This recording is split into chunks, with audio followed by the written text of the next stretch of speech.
Charlie Parsons, Boxing Social in association with William Hill and Empire Fight Store. My first time, I have to say, delighted and privileged to be sat with Mr. Josh Taylor here this evening in Glasgow. How are you, sir?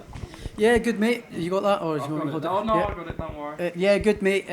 Just obviously here in Glasgow, supporting my friend Aston Brown.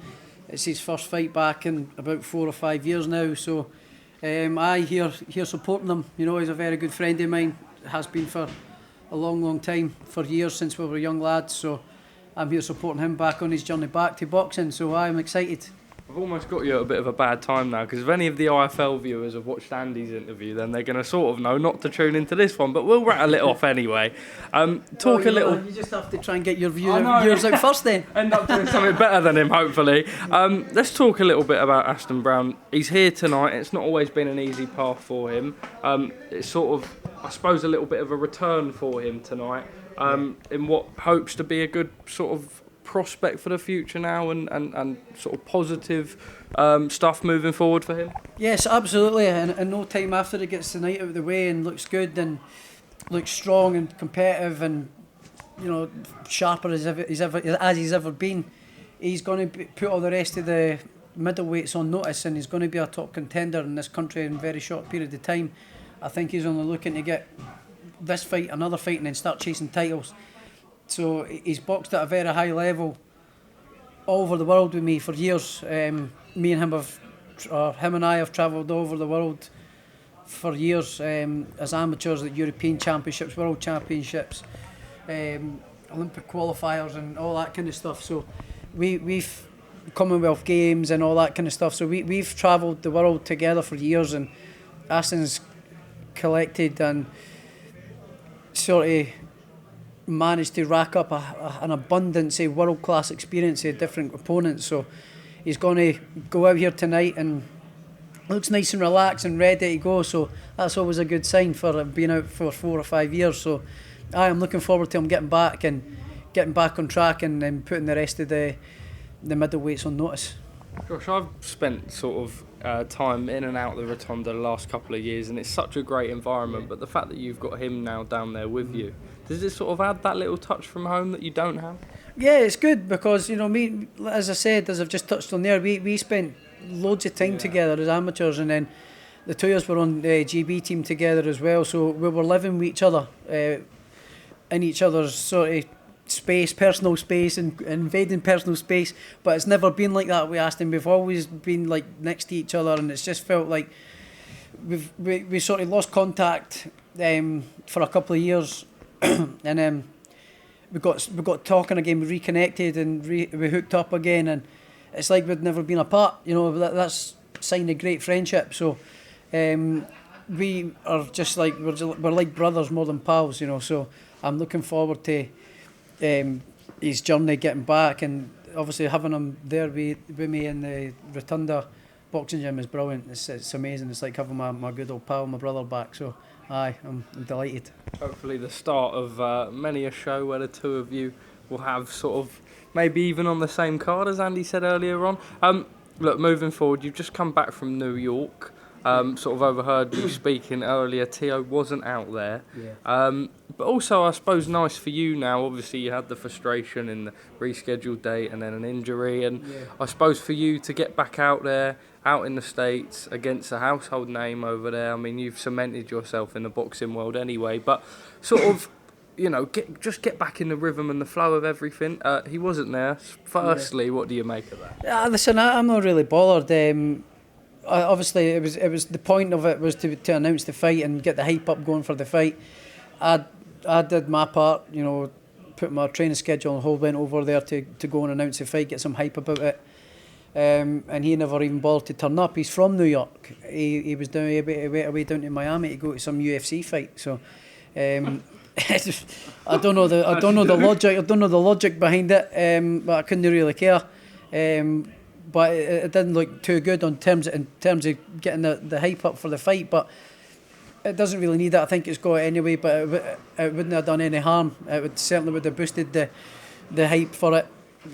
So it doesn't look too good on his part. But I don't really care. What have you made of the reception online? A lot of people love the fight. you're happy to be in a fight that you can properly get your teeth into? Absolutely. I like these are the fights that keep me motivated and keep me buzzing. I need that excitement and that motivation to keep me going. I never had that for the last fight, and you saw what happened. I was shit. So these are the kind of fights that keep me up and keep me buzzing. And like Madison Square Garden against the unified world champion at lightweight, coming up to create more history at light welterweight, and the iconic Madison Square Garden where all the legends have boxed, and hopefully one day I can be a future legend, two-weight world champion. That's one of my goals, the longer term goals, to become a two-weight world champion as well, and who knows, become a two-weight undisputed world champion. Something that nobody's ever done. That's the kind of goals that I've got, and that's the kind of ambition that I've got, and that's the drive that I still have. So these are the kind of fights that keep that going and keep that fire burning. Look, Josh, you're a realist. You've spoke a lot about the last fight, and it's almost to the point now where it's been dwelled on for so long. Is now this a little bit of an opportunity for you to go in and put in a statement performance and sort of prove that was just a bad night at the office against Jack Catterall? Look what I've done as a professional in 19 fights. Nobody's done what I've done in 19 fights. So look at the performances I've put in. Look at everything I've done. You're trying to say that was me at my best, or he made me look shit. No, I was shit. I was dog shit that fight. Prepared ill, and there's that same old that's good old saying, fail to prepare to fail, and that's exactly true. That's completely true. Like I was just had a crap camp, never done it right. My eye wasn't on the ball, so they've got the old eye of the tiger back. So I'm buzzing. I'm on fire for this fight. Can't wait. Teo himself, always someone who spoke a good game. We know that you can sort of get into your altercations on fight weeks with your back and forth, etc. When the time comes, New York, you're facing off with each other, whether that be the workout, the presser, the weigh-in. Do you think tensions will start to rise during the week? I don't know. I mean, it's just I just play the I just sort of take it as it comes. I mean, I'm not really bothered. I'm kind of the personality. Go, okay, best man win, shake hands. Yeah. But on fight week, you get sometimes you get ready to go. It depends if somebody's annoyed you.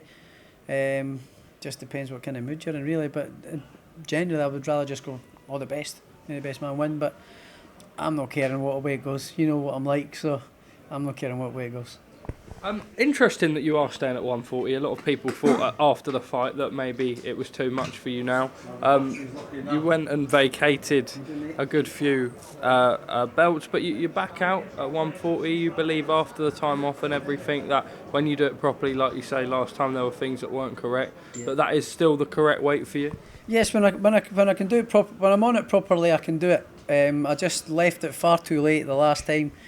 I was unfit, unhealthy and too heavy, and I left it too late to get the weight off, and wasn't disciplined during training camp with my diet and stuff. I was cheating, and because I wasn't motivated, and there's all the mistakes that I've learned. There's all mistakes that I made and lessons that I've learned.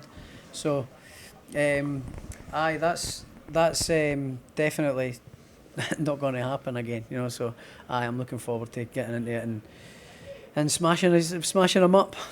Look, I'm sure, obviously, with the attempts to reschedule it and then the rescheduled date with Catterall, it clearly was something that you wanted to put to bed.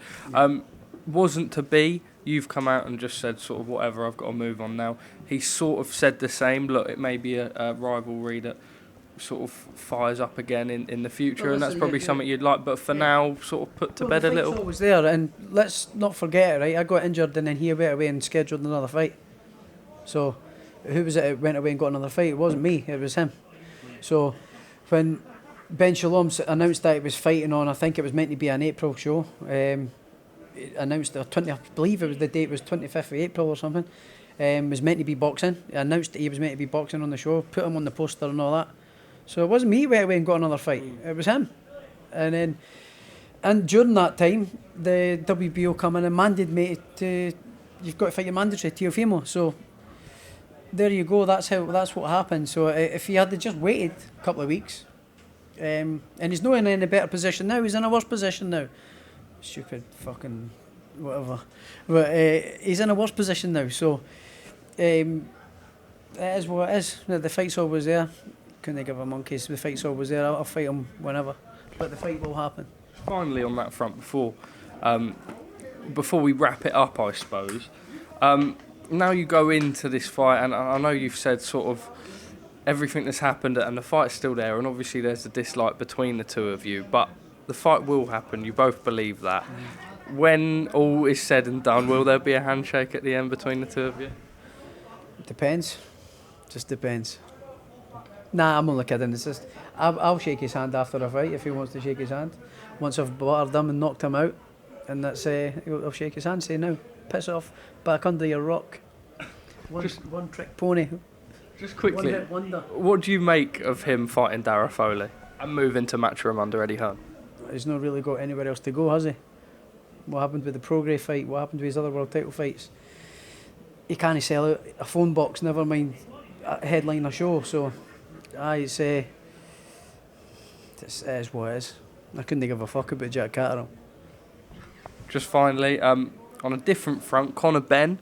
Lots of rumours circulating that maybe Eubank would be the next fight. We're now hearing off an interview that Liam's done this week that we're expecting a rematch there. It's always a lot of back and forth in this circus that never ends that we love in boxing. Now Manny Pacquiao is the front runner again at 44 years of age, retired, 2 years in activity, Abu Dhabi, no licensing from the board, etc.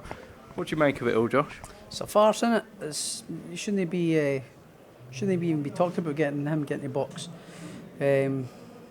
Still hasn't proved his innocence. Well, he says he has, but he hasn't. But that's all I'll say on it. Why is he calling out old retired fighters that are just about 50 years old? Call it a live opponent. It's frustrating. That's all I'll say. It's very frustrating. That's all I'll say. Josh, thank you very much for your time, and thank you for coming down tonight. We look forward to seeing Mr. Brown fight, and first of many interviews, I hope. Aye, nice one, mate. Cheers. Top man, Josh. Thank you.